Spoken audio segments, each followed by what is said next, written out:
¿Sabes? Hay un fenómeno en nuestra época que la verdad me resulta fascinante y a la vez un poquito aterrador.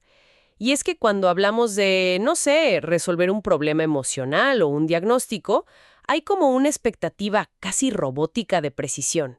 Claro, como si fuéramos máquinas. Exacto. Operamos bajo el supuesto de que el ser humano es un motor averiado. Llevas el coche al mecánico, le conectan el escáner, sale el código de error, te cambian la pieza defectuosa y listo, a rodar de nuevo. Sí, es una visión súper mecánica, muy de causa y efecto. Y bueno, siendo honestos, es reconfortante.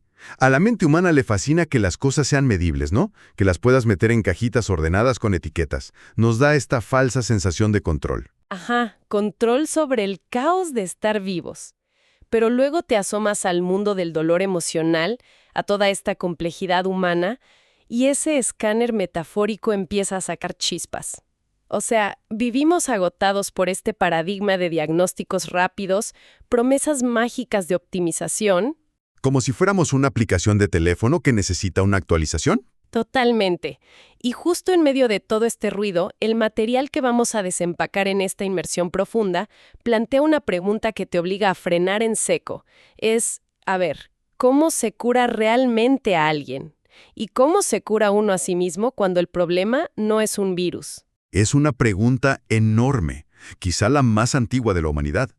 Y lo que hace que nuestra charla de hoy sea tan reveladora es la fuente que estamos analizando.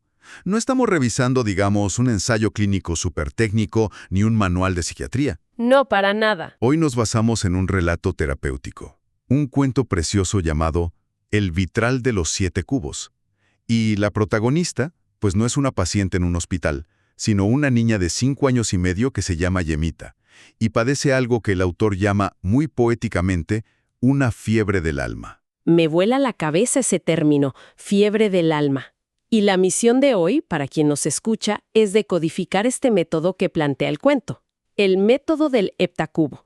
Queremos entender cómo la sanación no empieza con un bisturí, sino con una premisa hermosa. Que es ver al otro como una catedral gótica. Exacto. Darle su lugar, ofrecerle una presencia absoluta, cordialidad, confianza y esperanza pura. Decirle, te veo, te miro, te respeto. Pues para entender cómo funciona esta sanación, tenemos que entender primero la enfermedad de Yemita. Y aquí el cuento nos lleva a una situación súper cotidiana. O sea, Yemita lleva 3 días ardiendo en fiebre, pero no hay un virus. Tiene fiebre porque extraña a su papá. Fíjate que quiero detenerme en esa primera escena porque visualmente está increíble.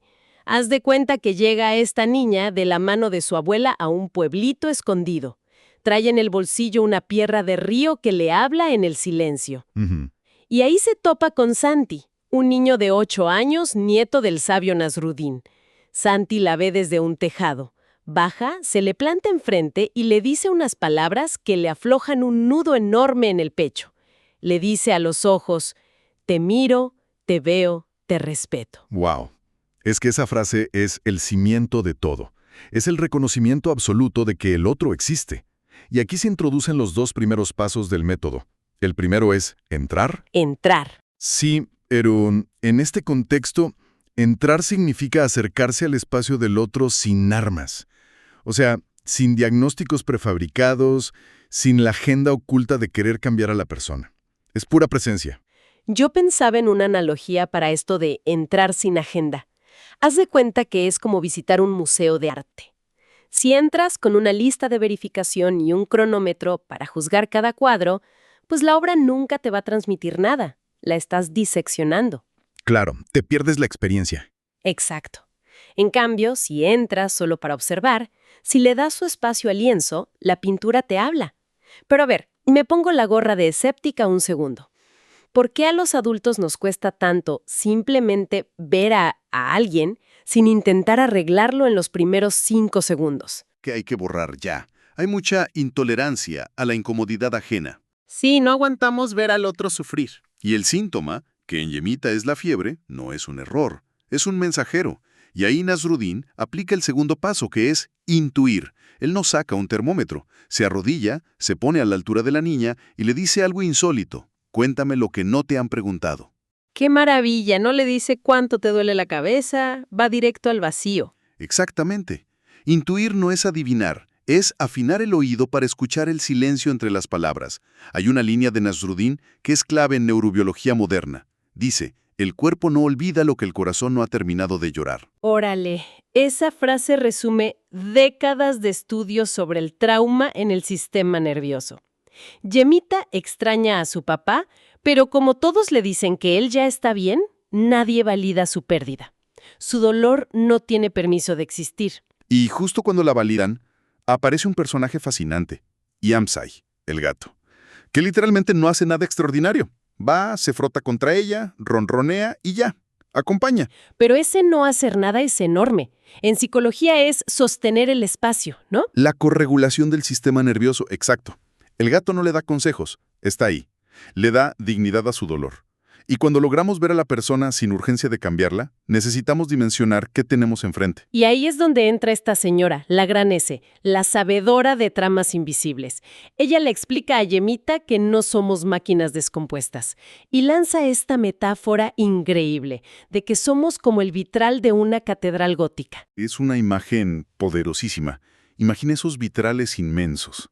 Si ves las piezas tiradas, son vidrios rotos, pero ensamblados con la luz atravesándolos son una obra de arte. Y el texto basa esto en el Nepo Huat Tzitzin, el ábaco sagrado prehispánico, que aquí llaman el heptacubo. Que son 7 cubos de luz, ¿verdad? Sí, 4 del lado izquierdo que son el calor del amor, la luz, la palabra como agua y la estructura. Y 3 del derecho que son verdad, belleza y bondad. Y con esto nos sueltan 2 verbos más. Fluir, que es dejar que la vida pase sin meter el freno de mano. Y resonar, que es cuando la luz pasa por el vitral y uno canta afinado. Es súper poético pero a ver, vuelvo a mi rol crítico. A ver, dime. Si alguien nos escucha y tiene un familiar hundido en depresión, decirle que es un vitral de 7 cubos suena lindo, pero muy poco práctico, la verdad. ¿Cómo ayuda esto en la vida real? Es una duda súper válida, pero la utilidad no es recitarle el cuento al paciente, es cómo cambia tu actitud al acompañarlo. Si tú lo ves como una máquina rota, tu estrés, tu urgencia, le dicen que es una carga. Claro, se siente presionado a arreglarse rápido. Exacto, pero ver al otro como una catedral gótica es darle su lugar. Es acercarte y decirle con tu presencia, gracias. Gracias por ser, gracias por existir, valoro tu presencia, incluso en tu oscuridad. Le quitas un peso enorme de encima. Y fíjate que el cuento dice que cuando la emoción se estanca, un cubo se opaca y el vitral ya no suena. Y la filosofía no es cambiar el vidrio, es limpiarlo. Limpiarlo con cordialidad, con esperanza, para que vuelva a resonar. No puedes arrancar la tristeza por la fuerza. Pero si el vitral está súper opaco, ¿cómo lo limpiamos? El cuento dice que no sirve exigirle al vidrio que brille. Depende de la luz que nosotros irradiamos. Y ahí entra el 5.º paso. Irradiar. Y para eso aparece el gran K, la curandera del corazón.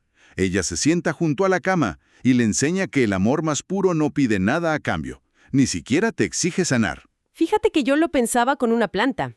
Haz de cuenta que tienes una planta marchita en la sala. Y en tu ansiedad de verla mal, le echas agua de más, le pones fertilizantes carísimos, la cambias de maceta 3 veces y ¡pum!, la matas con tus buenas intenciones. Asfixiamos a los demás queriendo salvarlos. Sí, y a lo mejor la planta solo necesitaba que la movieras a la ventana para darle buena luz y que tuvieras paciencia, dejarla ser. Esa es la metáfora perfecta. Los maestros le dan a Yemita esa buena luz. Le dicen, te quiero mientras estés enferma y te querré mientras estés sana. Y esa aceptación incondicional baja las defensas del sistema nervioso. Le da una confianza profunda para soltar la emoción. Es que esa frontera entre el yo y el tú se vuelve súper permeable. Hay una cordialidad genuina. Y ya en ese espacio seguro, empiezan a trabajar con ella metódicamente. Y hablan de 7 planos de curación. No es solo un échale ganas. Empiezan en el plano físico. Respirar conscientemente, agradecerle al cuerpo. Que científicamente apaga el estrés, claro. Totalmente. Pasan al energético, sintiendo el calor en las manos. Luego al plano de la voluntad, que es súper importante. Yemita decide enviarle amor a su padre. Pasa de víctima a tener agencia compasiva. Y entonces llegan al plano emocional. Y ahí revienta la tormenta. Llora con ganas, pero es un llanto que limpia el vidrio, no que ahoga. Y Santi solo le toma la mano. ¡Qué fuerte! No la interrumpe. Y luego van al plano mental, porque hay que entender. Hacen un mapa de sí misma, de ahí al social, jugando con otros niños que también operan con el te veo, te respeto. Hasta llegar al séptimo, el planetario, donde Nasruddin le explica que está sostenida por una red gigante, como las raíces de un árbol. Y sale la tortuga filosofía, entendiendo que sanarnos con bondad sana a la tierra misma. Es un proceso completo y te deja con la sensación de que el cielo ya se despejó. Sí, pero la vida sigue. Yemita tiene que regresar a su casa. Y ahí te preguntas, ¿qué impide que al primer problema ese vitral se vuelva a ensuciar? Y ahí entra el último verbo, estructurar. La catarsis sola se evapora si no la anclas. Estructurar es darle una forma resistente a esto. Si tienes un vitral precioso, pero no tiene un marco de plomo fuerte, el primer ventarrón lo hace pedazos. Y Nasruddin hace algo bellísimo para explicarle esto. Dibuja el vitral en el suelo y en el centro dibuja a la niña. Le dice, eres el centro del vitral y eres la luz que lo atraviesa. O sea, la estabilidad no viene de afuera. Exacto, ella tiene la estructura interna, pero en ese momento sale el miedo más humano del mundo. Yemita le pregunta, oye, ¿y si se oscurece otra vez? ¿Y si se me olvida cómo hacer esto? Ay, es que ese es el terror de todos. Sales de una crisis de ansiedad o de un bache muy oscuro y al día siguiente te despiertas pensando, ¿y si hoy se me olvidó cómo estar bien? Es el miedo universal a la recaída. Y la respuesta de Nasruddin, que el libro describe con una risa como de campana, es el núcleo de todo. Le dice, para eso existimos nosotros, para recordártelo. ¡Wow! Para eso existimos nosotros. Me cae el 20 cañón con eso. Destruye la idea del héroe solitario que se cura solo. La sanación es comunitaria, es una red de personas dándose confianza. Y al final, Santi y Yemita intercambian sus piedras y se dicen otra vez, te miro, te veo, te respeto. Definitivamente nos cambia la perspectiva. Si queremos aplicar este arte de vivir, tenemos que usar estas herramientas. O sea, entrar sin agendas, intuir el silencio, irradiar amor, fluir, resonar y estructurar en comunidad. Gastamos tanta energía buscando trucos para manipular o mejorar las relaciones y resulta que la tecnología más avanzada es pausar. Pausar y mirar al otro. Mirarlo reconociendo que es una catedral gótica y decirle con toda honestidad, te veo, te respeto, gracias por existir.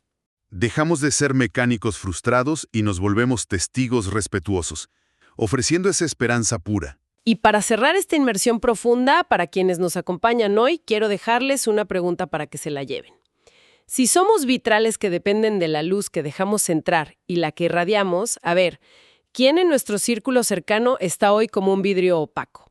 Y tal vez no por mala onda, sino porque lleva años sin que nadie se detenga a decirle, te miro y te respeto. ¿Qué pasaría si mañana, en vez de querer arreglar a esa persona, decidimos ser ese marco seguro para que vuelva a cantar su propia canción? Porque como dijo Nasruddin, para eso existimos nosotros, para recordárnoslo.